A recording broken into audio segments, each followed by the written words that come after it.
31મી ડિસેમ્બરની જે ઉજવણી છે એમાં મોટી સંખ્યામાં લોકો ભાગ લે છે અને અમદાવાદ પોલીસ દ્વારા જે ઉજવણી સુરક્ષિત થાય એના માટે તૈયારી કરવામાં આવેલ છે. પોલીસ કમિશનર સાહેબની સૂચનાથી અમદાવાદ શહેરના જે રોડ છે એમાં બીજા જિલ્લાઓથી આવતા 13 જગ્યા છે ત્યાં રાત્રે દરમિયાન ચેકપોસ્ટ કાર્યરત કરવામાં આવેલ છે.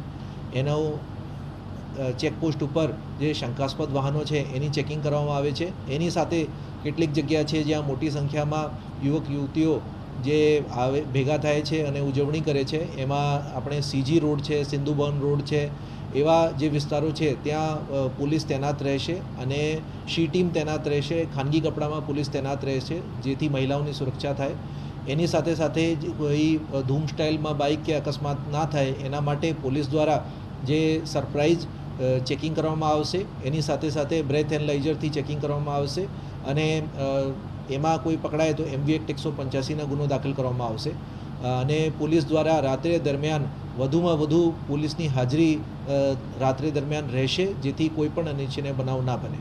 આપણે પોલીસ કમિશનર સાહેબની સૂચનાથી જે ડ્રગ્સ કે NDPS જે એવા આરોપીઓ છે એના મેન્ટર દ્વારા એની સતત ચેકિંગ ચાલુ છે. એની સાથે સાથે જે અગાઉ એ કેસોમાં પકડાય કે અગાઉ કે ડ્રગ્સમાં નામ જોડાયેલ હોય એને પોલીસ દ્વારા એની કાઉન્સલિંગ કરવામાં આવી રહી છે, ચેકિંગ કરવામાં આવી રહી છે. એની સાથે સાથે પોલીસ દ્વારા જે બુટલેગરો છે, ગુનેગારો છે એના અટકાયતી પગલાં લેવાની કામગીરી કરવામાં આવી રહી છે. આપણે 31મી ડિસેમ્બરે તમામની સુરક્ષા થાય અને કોઈ પણ દારૂ પીને વાહન ના ચલાય અને પોલીસ દ્વારા જે વાહન ચેકિંગ અને નાકાબંધી ઉપર 6000થી વધારે પોલીસ રસ્તાઓ પર રહેશે જેથી કોઈ પણ અનિચ્છનીય બનાવ ના બને અને મહિલાઓની સલામતી થાય. મહિલાઓની સુરક્ષા માટે શી ટીમ છે એ ખાસ તૈનાત રહેશે. એની સાથે સાથે 181 હેલ્પલાઇનથી અભયમ ટીમના પણ સંપર્ક કરી શકાશે અને મહિલા અને પુરુષ પોલીસ જે છે ખાનગી કપડાં પણ રહેશે અને કોઈ પણ એવા અસામાજિક તત્વો મળશે તો એના વિરુદ્ધમાં કાયદેસરની કાર્યવાહી કરવામાં આવશે.